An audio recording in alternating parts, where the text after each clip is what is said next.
Welcome back to another impactful episode of the PSTA podcast. It's Craig King, your host, and I'm here with your favorite guest, Patrick. We have reached the finish line, and I have a surprise for you. Let's go. In my hand, I am holding the pimento cheese passport.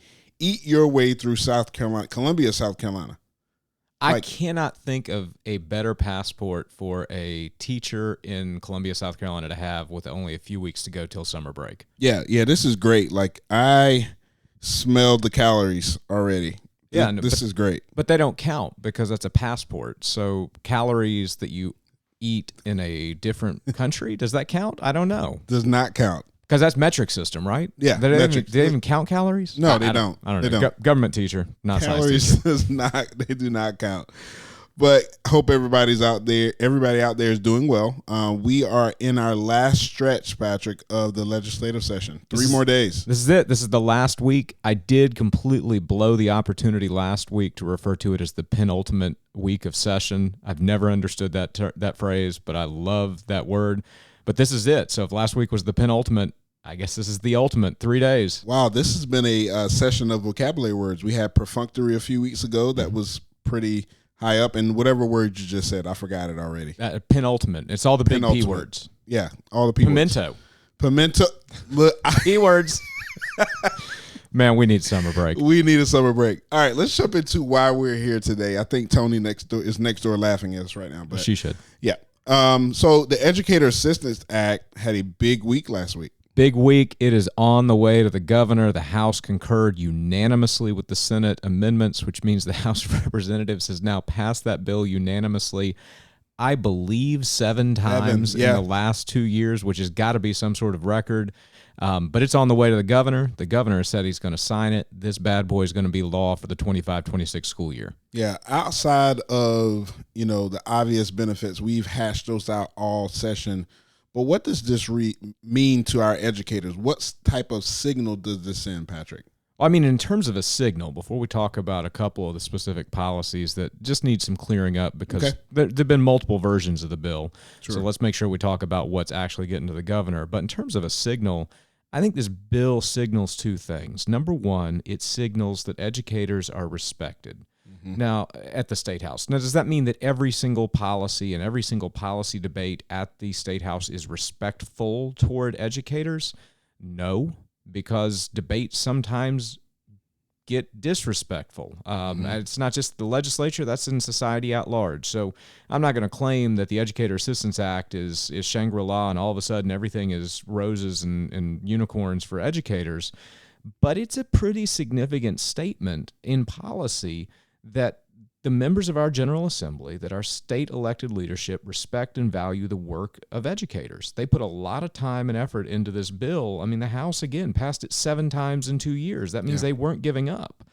The other thing that it signals is that advocacy work that is grounded in relationships and in facts and respectful dialogue can go a long way. Now, again, I'm not saying that means that just if you're respectful and you build relationships and you use facts, that you're always going to get what you want. There's a lot of people that don't get what they want at the South Carolina General Assembly. But I firmly believe, and I think this bill proves, that the surest pathway to getting policy success, especially for a group like teachers that does not have hundreds of thousands and millions of dollars to invest in campaigns and donations and TV ads and social media blitzes and everything else, that the surest path is going to be the hard, steady work of building relationships, having dialogue with your elected officials, telling your stories, and being persistent in the work. This is a bill that has been years in development. It's reaching the finish line. And while ultimately the credit goes to the members of the General Assembly who voted for the bill, I mean, they're the ones who have to face voters for re-election, but it would be short-sighted to not acknowledge that the advocacy work of educators who responded in droves on this bill, thousands of emails and phone calls, it worked and it can work. And I hope that it is kind of a North Star moving forward for how we can bend the arc, we can change the narrative, whatever phrase I want to use. Yeah. We can change the way things work in policy around K-12 education. So if it's a proof of concept, I think it has value. Yeah, absolutely, Patrick. But as you mentioned earlier, there is some changes throughout the way. So let's be clear on what is heading to the governor's desk. Yeah, I mean, the handful of things that I would emphasize just for clarity. Number one, we've emphasized this recently on the podcast. The bill does not require anyone to give up their sick leave. It requires every district to create a sick leave bank for educators to participate in. But it doesn't require you to participate in the sick leave bank. It just has to be an option. So if you've got 90 days of sick leave and you want to keep them all, you get to keep them all. But if you want to donate them to colleagues that may need them, the bill says that the district must have a sick leave bank policy in place unless it gives all annual leave to employees at the time of the first paycheck. So if you get all your sick leave on day one, then that's the only exception to the rule in this bill. The second thing is around the so-called permanent educator certificate.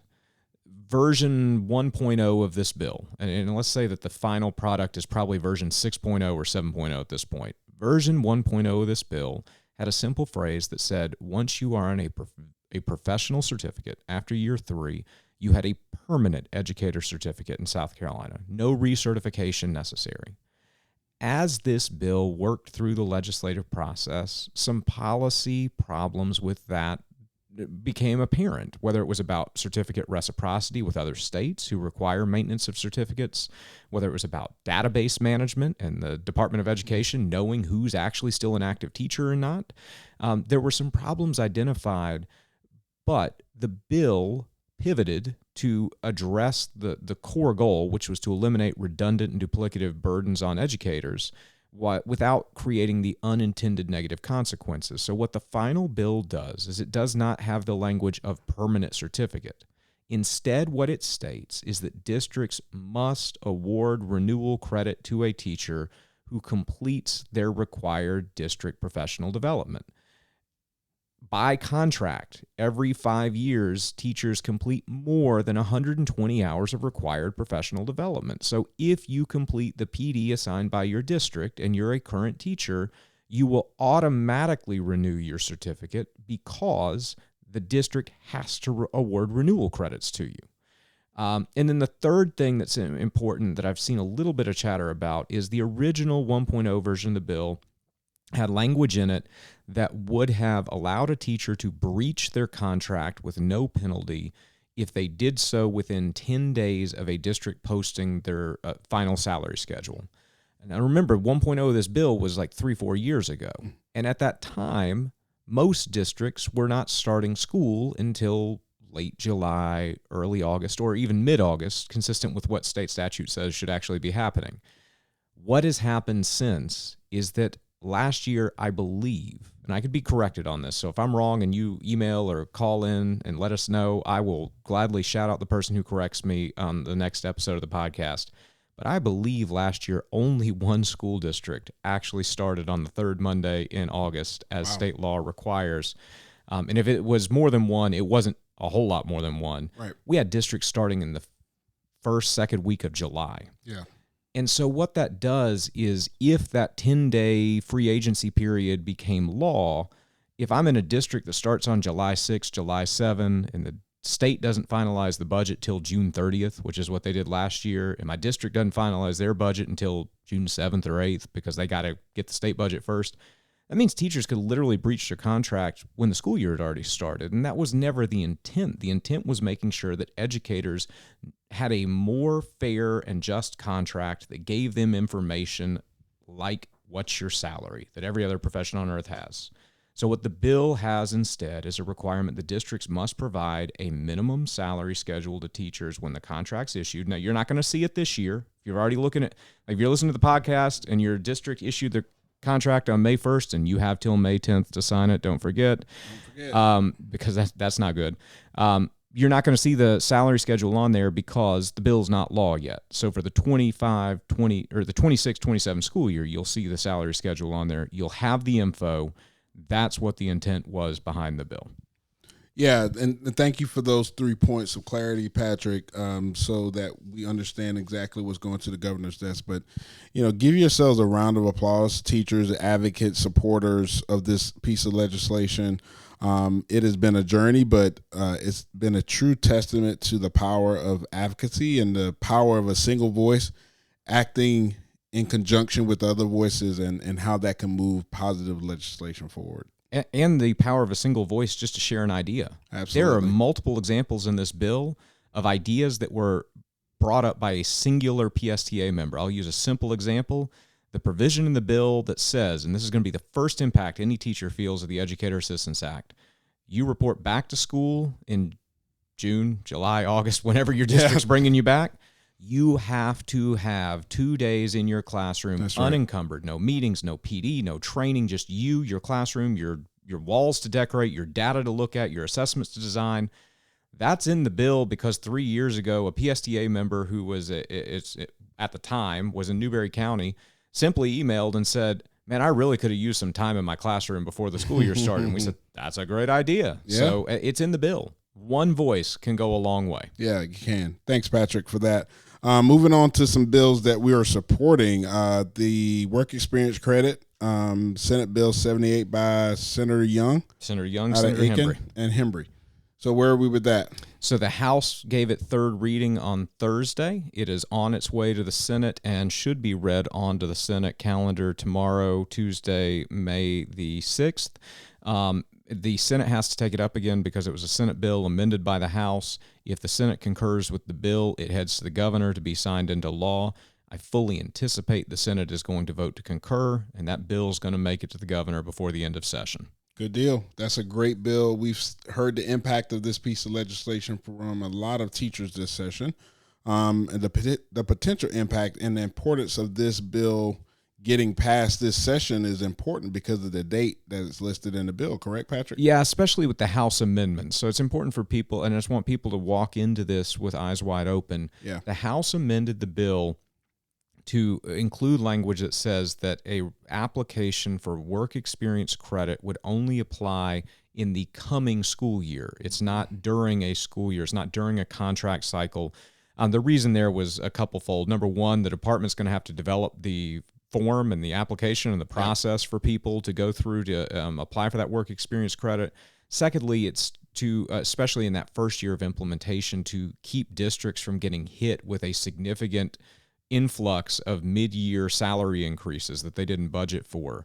So by signing it into law this May, the governor will effectively put it into place for the 26-27 school year. So if you're a current teacher with related occupational experience, your pay raise is coming. It's just a year out. So be on the lookout when the department develops the form and the process to apply for that related work experience credit. PSTA will email that out to members so that you can know how to go about claiming the credit you deserve. Yep. Thanks, Patrick.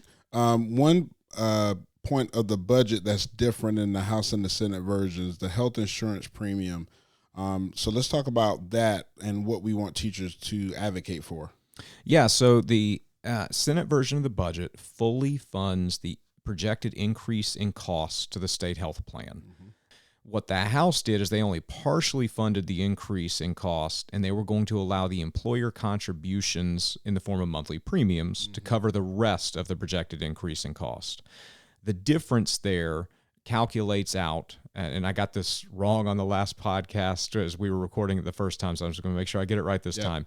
The average person would pay $35 more per month in healthcare premiums to offset the difference between the increase in costs and the amount that the House is putting in the budget. The Senate fully funds the increase so that premiums stay flat and nobody sees more money taken out of their paycheck. PSTA believes it's important for members to reach out to their representatives because this week the House will take their second bite at the budget. That's part of the process. And they could adopt the Senate funding level for the health plan. By doing so, that would keep premiums flat, which means everybody would maximize their take-home pay from the increase in salary that's in both the Senate and House version of the budget. Good deal. Thank you. Thank you for that. As we close and wrap up, we are in the first year of a 2-year legislative session. Mm-hmm. And so there are some bills that more than likely won't cross the finish line by Thursday. And so what are some of those, I guess, key takeaways from some of those pieces of legislation? Well, I think that it's, we've got to see if a few of them get to the finish line. Like there's a non-certified teacher bill that has a very good chance of getting to the finish line. There's a bill about live streaming school boards that still has a pretty good chance. There's actually a bill dealing with social media access for children that would require age-appropriate design code to be used in South Carolina that miraculously looks like it has a chance of getting to the finish line. I thought there was no way that would get done before 2026, but the Senate unanimously passed it last Thursday. Now it has to go back to the House because it was an amended version of a House bill. But for the bills that aren't going to get to the finish line, the Charter School Act that the Senate took up on Thursday and passed. So it's going to the House, but there's no way the House will have time with 3 days to get it done. The high school league restructuring or elimination bill or whatever you want to call it, that's not moving this year, but it could move next year. What people need to keep in mind if they're interested in those bills is the off session is a great time to have conversations with legislators. If you see a bill that has moved, that didn't get to the finish line, or even a bill that didn't move at all, that you really, really want to see moved. Like I've had some people reach out about some bills the last few days asking where are they, and my responses had to be, well, the same place they were in December. They've been filed, but they never got a subcommittee hearing. This off session is the best time to advocate for those pieces of legislation because when the General Assembly returns in January, there are two things that will constrain your ability to have constructive dialogue with legislators. Number one, they're going to be hyper busy because they're going to have 18 weeks to get everything done they want to get done in this General Assembly. Number two, it's an election year when they come back. And so that means that now next year, the Senate is not up for election. Those 46 senators have a 4-year term that just started. But all 124 members of the South Carolina House of Representatives are going to be on the ballot. And so they're going to be busy campaigning. Their primaries are going to hit just after the end of the session. So they are going to be busy with that task as well. Not to mention, it's a gubernatorial election year and a state superintendent of education election year, and there's a U.S. Senate seat on the ballot, and all the members of the U.S. House are on the ballot.